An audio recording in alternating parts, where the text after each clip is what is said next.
আজকে আমরা দায় মুক্তি পর্ব ৭৫। আমরা এতক্ষণ শুনছিলাম নৃশংসভাবে মা, সন্তান অথবা মানে হত্যাকাণ্ড যাকে পাচ্ছে, আওয়ামী লীগ করে সেই অপরাধ, ছাত্রলীগ করে সেই অপরাধ। কিসের অপরাধ?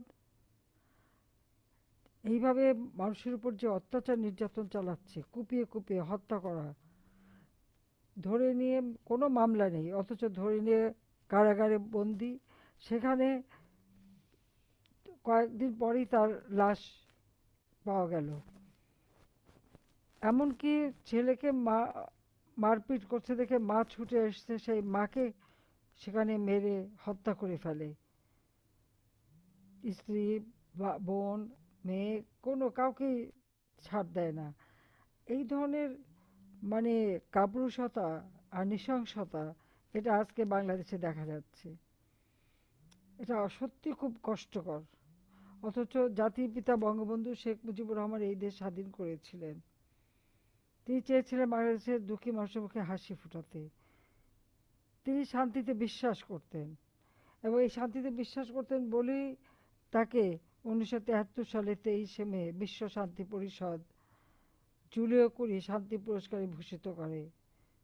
বিশ্ব শান্তি পরিষদের যিনি চেয়ারপারসন ছিলেন রমেশ চন্দ্র চন্দ্র, তিনি রমেশচন্দ্র চন্দ্র নিজে ঢাকা আসেন এবং সেইখানে অনুষ্ঠান করে বঙ্গবন্ধুকে এই সম্মান দেন।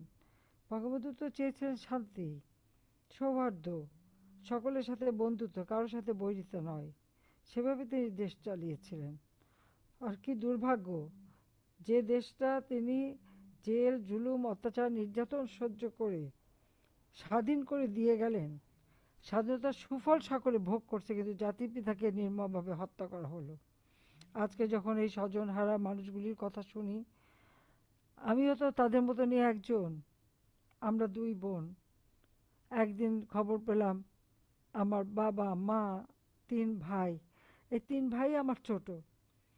ছোটজন তো মাত্র ১০ বছরের, তাদেরকে নির্মমভাবে হত্যা করেছে। এমনকি আমার একমাত্র চাচা, আমার ফুফাতো ভাই বোন, তিনটে ফুফাতো বোন, ভাই, তাদেরকে হত্যা করেছে। আজকে দিনে আমি যারা জাতির পিতা বঙ্গবন্ধু শেখ মুজিবুর রহমান ১৫ই আগস্টে যারা শাহাদাত বরণ করেছেন এবং আমাদের আওয়ামী লীগের অগণিত নেতাকর্মী যারা শাহাদাত বরণ করেছে, তাদের আত্মার মাগফিরাত কামনা করি। যারা স্বজন হারিয়েছেন তাদের এইটুকুই বলবো যে আমি আপনাদের কাছে বড় সান্ত্বনা, কারণ স্বজন হারা বেদনা, বাপ, ভাই, মা হারালে যে কি কষ্ট, সেটা তো আমি আমার থেকে আর কে বোঝে। কাজে আপনাদের ব্যথা কষ্ট আমরা বুঝি। আমাকে আর রেহানাকে তো মেরে ফেলারই পরিকল্পনা ছিল, কিন্তু আমরা বেঁচে যাই। তবে আমি বিশ্বাস করি বেঁচে যখন গেছি, ইনশাল্লাহ দিন আসবে এই সমস্ত অত্যাচারী, তাদের একদিন বিচার আমরা করব। আওয়ামী লীগ ১৫ বছর ৭ মাস ক্ষমতায় ছিল। ২০০১ থেকে ২০০৬ পর্যন্ত বিএনপির এবং জামাত মিলে যে অত্যাচার নির্যাতন আমাদের উপর করেছিল, আমরা তো কই তাদের কোনো প্রতিশোধ নিতে চাইনি। এখন মনে হচ্ছে সেটা ওদের ভুল ছিল। ওদেরকে ওই সময় উপযুক্ত শিক্ষাটা দিয়ে দেওয়া উচিত ছিল। তাহলে আর পরবর্তীতে আমাদের নেতাকর্মীদের গায়ে হাত তুলতে সাহস পেত না। আজকে বলে আওয়ামী লীগ নিষিদ্ধ। কেন আওয়ামী লীগ নিষিদ্ধ? আজকে তুলনা করে দেখেন তো, আমার উপরে দোষ দেওয়া হয় আমি হত্যা করেছি, আমার উপরে দোষ দেওয়া হয় আমি মানবাধিকার লঙ্ঘন করেছি।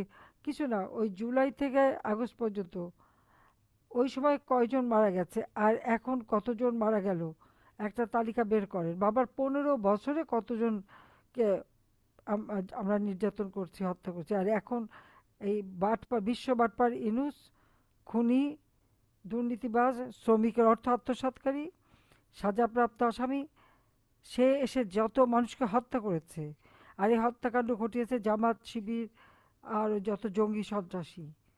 এবং নির্বাচনের নামে যে প্রহসনটা হলো ১২ ফেব্রুয়ারি ২০২৬, অনেকে ভেবেছিল একটা পরিবর্তন হবে, কিন্তু আসলে পরিবর্তন না, কোনো পরিবর্তন হয়নি।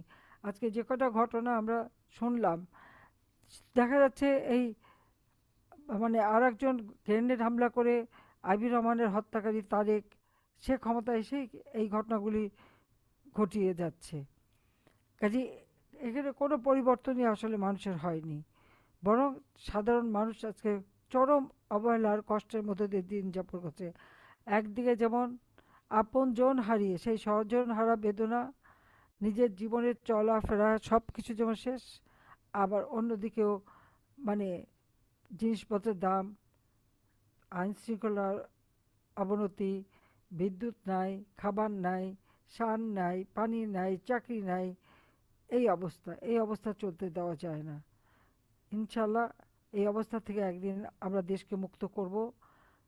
যারা এই ধরনের অপরাধী, যদিও ইউনূস তাদেরকে দায় মুক্তি দিয়ে গেছে, কিন্তু ওই দায় মুক্তি দিয়ে মানুষকে বিচার পাওয়ার অধিকার থেকে বঞ্চিত করেছে। প্রত্যেক মানুষের আইনের আশ্রয় লাভের অধিকার আছে, প্রত্যেক মানুষের ন্যায় বিচার পাবার অধিকার আছে, সেই অধিকারটুকুও কেড়ে নিয়েছে। তাহলে মানবতা বিরোধী কাজ কে করছে, সেটাই প্রশ্ন। কাজে আমরা ইনশাল্লাহ ওই দায় মুক্তি দিলেই রেহাই পাবে তা না, সকলের এবং সকল হত্যার বিচার হবে, তদন্ত হবে। আমি যে তদন্ত কমিশন গঠন করেছিলাম, সেই তদন্ত কমিশনকে কাজ করতে দেয়নি, বরং হাইকোর্টের যিনি বিচারক তাকে চাকরি থেকে বের করে দিয়েছে। কাজে একটার পর একটা অন্যায় করে গেছে, আর তারেক ক্ষমতা এসে একই কাজ করে যাচ্ছে, কোনো পরিবর্তন নেই। কিন্তু এই দেশটা এভাবে আমরা ছেড়ে দিতে পারি না। দেশের মানুষের অধিকার নিশ্চিত করতে হবে, অধিকার প্রতিষ্ঠা করতে হবে, এবং বাংলাদেশে আবার গণতন্ত্র ফিরিয়ে আনতে হবে। সকল রাজবন্দীকে মুক্তি দিতে হবে। আওয়ামী লীগের নিষিদ্ধ করতে পারে না তারা, এটা প্রত্যাহার করতে হবে। এবং এই যে যারা আজকে মানুষের কে হত্যা করছে, ঘরবাড়ি জমি যে দখল করছে, সম্পত্তি দখল করছে, তাদের বিচার করতে হবে। আগুন দিয়ে পুড়িয়ে পুড়িয়ে যারা রাষ্ট্রীয় সম্পদ ধ্বংস করেছে তাদেরও বিচার।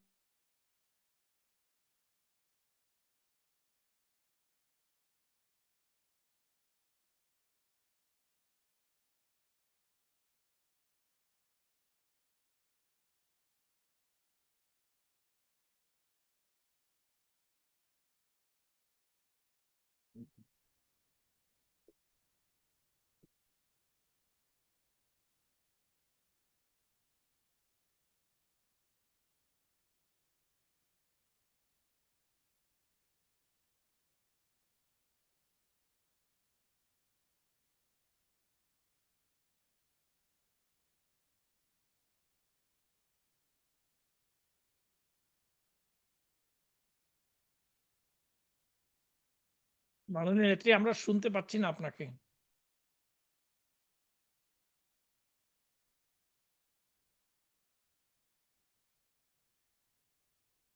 মাননীয় নেত্রী, আপনাকে আমরা শুনতে পাচ্ছি না।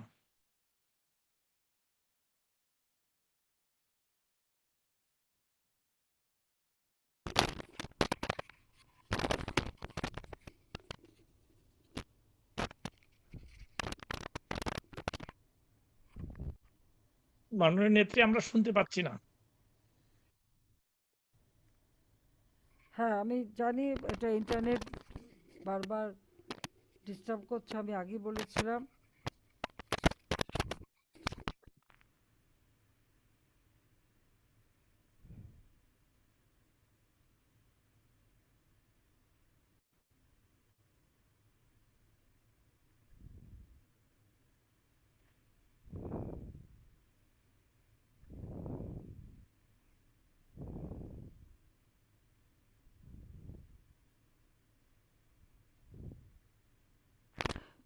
কিছু শোনা যাচ্ছে না।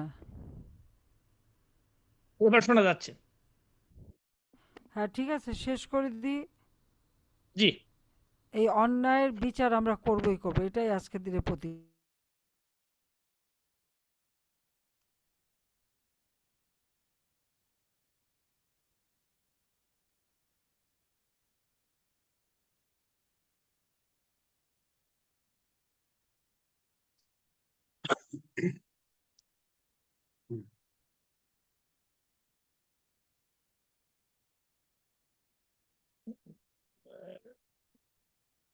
মাননীয় নেত্রী, আবার শোনা যাচ্ছে না আপনাকে।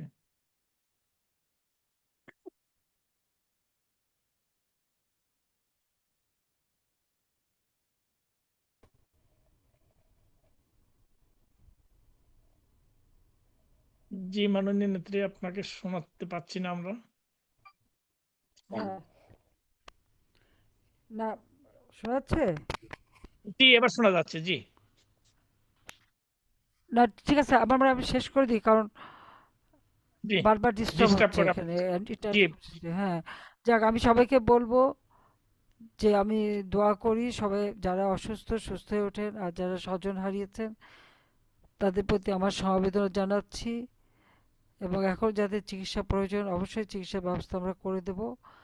আর এই যে পরিবারটা যারা, সে একজন শিক্ষিকা, মা শিক্ষিকা, অথচ তার উপরে জুলুম, তার সম্পত্তি কেড়ে নেওয়ার যে চক্রান্ত, এখান থেকে তাদের বাঁচাতে হবে।